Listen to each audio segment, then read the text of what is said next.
Shalom, Assalamualaikum warahmatullahi wabarakatuh. Om Swastiastu, Namo Buddhaya, salam kebajikan. Perkenalkan, nama saya Tesalonika Brigitla Subuh. Saya adalah mahasiswa aktif di Universitas Pembangunan Indonesia Manado, Fakultas Ilmu Keperawatan, dengan NIM 2214201180. Saya dari kelas A5 semester 3. Video ini saya buat untuk memenuhi tugas ujian tengah semester mata kuliah keperawatan dewasa, sistem kardiovaskuler, respiratori, dan hematologi dengan dosen pengampu Dr. Wiwit Ciptaningsih, SGAP, NOS, MMR. Elektrokardiogram atau EKG. EKG merupakan suatu alat bantu untuk merekam aktivitas listrik jantung kita. Sebelum kita membahas lebih lanjut mengenai EKG itu sendiri, kita harus mengetahui beberapa prinsip dasar dalam EKG ini. Yang pertama adalah jalur konduksi jantung. Sebagaimana kita ketahui bahwa untuk impuls jantung pertama kali akan dicetuskan oleh nodus SA atau nodus sinoatrial, di mana nodus SA ini akan memberikan efek depolarisasi pada atrium sehingga akan memberikan gambaran suatu gelombang P pada EKG. Selanjutnya, impuls akan diteruskan ke nodus AP yang akan memberikan gambaran isoelektrik seperti pada gambar nomor 3. Selanjutnya akan diteruskan ke bundle of His, dan pada kedua percabangan yang kita sebut sebagai right bundle branch serta left bundle branch yang akan memberikan efek depolarisasi pada ventricle. Hal ini akan digambarkan dengan gelombang QRS pada EKG. Selanjutnya untuk morfologi EKG. Nah, untuk morfologi EKG bisa kita lihat pada gambar. Yang pertama ada yang kita sebut sebagai gelombang P yang menggambarkan suatu depolarisasi atrium. Yang kedua ada interval PR, yaitu menggambarkan periode antara awal mula depolarisasi atrium hingga awal depolarisasi ventricle. Yang gelombang atau interval PR ini sangat ditentukan oleh fungsi dari nodus atrioventrikular. Yang ketiga ada gelombang QRS yang menggambarkan depolarisasi ventricle. Yang keempat ada interval QT yang menggambarkan keseluruhan depolarisasi dan repolarisasi dari ventricle. Yang kelima ada segmen FT, yaitu interval antara depolarisasi dan repolarisasi dari ventricle. Yang keenam ada gelombang T yang menggambarkan repolarisasi dari ventricle.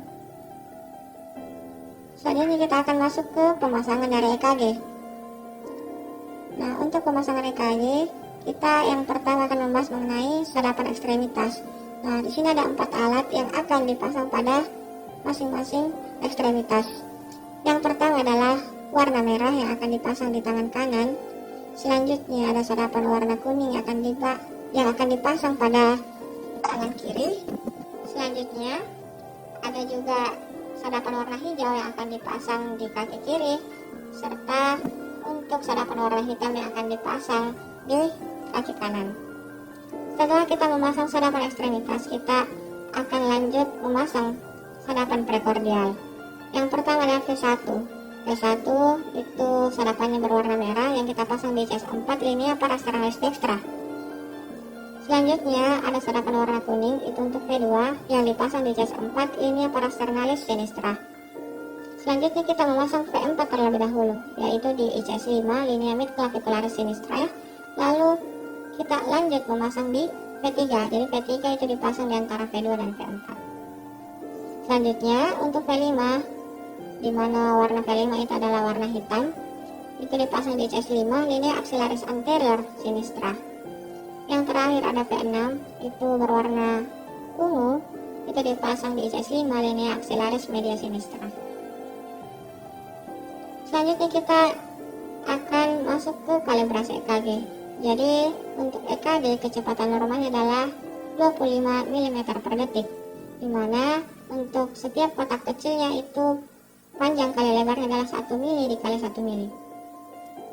Nah, untuk panjangnya itu menggambarkan suatu kecepatan. Kita lihat di sini, dimana 1 mm sama dengan 0,04 second. Itu didapatkan seperti ini. Jadi 25 mm per 1 second sama dengan 1 mm per X. Jadi berapa durasi dari setiap kotak kecilnya bisa kita lihat ini adalah 1/25 atau 0,04 second. Sedangkan untuk lebarnya menggambarkan satu voltase, di mana 1 mm itu setara dengan 0,1 mV. Nah, kita lanjut ke sedapan EKG. Bisa kita lihat di sini, setelah kita memasang suatu sedapan ekstremitas, maka akan muncul yang kita sebut di EKG nanti sebagai lead 1 dan AVL. Nah, lead 1 AVL ini menggambarkan suatu segmen jantung high lateral.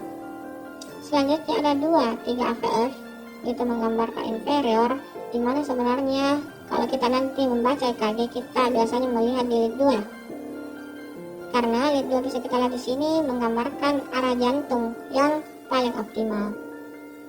Selanjutnya untuk V1 V2 itu menggambarkan suatu segmen jantung di anterior septal atau bagian septalnya.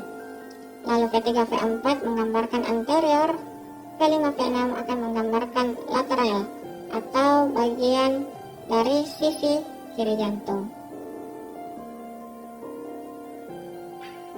Bisa kita lihat di sini.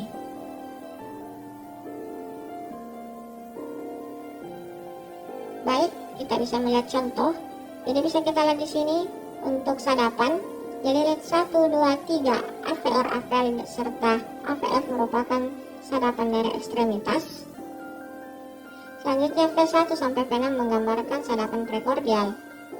Lalu kita bisa lihat lead 2 yang panjang. Kenapa ada lead 2 panjang? Karena lead 2 seperti yang kita katakan tadi, bahwa lead 2 yang paling menggambarkan dari jantung itu sendiri.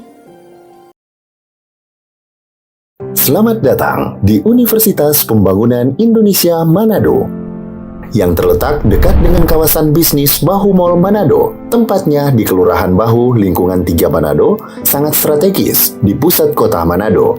Dibangun di atas lahan seluas 2,5 hektar, Universitas Pembangunan Indonesia Manado berdiri megah dengan ruangan 7 lantai, terdiri dari ruangan kelas, ruangan kantor, perpustakaan, laboratorium komputer, laboratorium keperawatan, pengadilan semu, dan laboratorium bahasa, kantin, serta rooftop di lantai atas. Universitas Pembangunan Indonesia Manado memiliki 6 fakultas dengan program studi, yaitu Fakultas Pertanian, Prodi Agribisnis, Fakultas Hukum, Prodi Hukum, Fakultas Teknik, Prodi Teknik Elektro dan Teknik Sipil, Fakultas Ilmu Sosial Ilmu Politik, Prodi Ilmu Politik, Fakultas Sastra, Prodi Sastra Inggris, Fakultas Keperawatan, Prodi Ilmu Keperawatan, dan Profesi Nurse. Didukung oleh sumber daya manusia yang berkompeten dan tersertifikasi, Universitas Pembangunan Indonesia Manado memiliki dosen dan tenaga kependidikan dengan latar belakang S2 dan S3 lulusan dalam dan luar negeri. Proses belajar mengajar dilaksanakan dengan teknologi informasi merujuk perkembangan dunia modern saat ini, dilakukan dengan sistem e-learning dan sistem ujian online atau ULAIN. Hasil tracer student Universitas Pembangunan Indonesia Manado dan fakultas menyebutkan lulusan UNPI sudah tersebar di dalam dan luar negeri.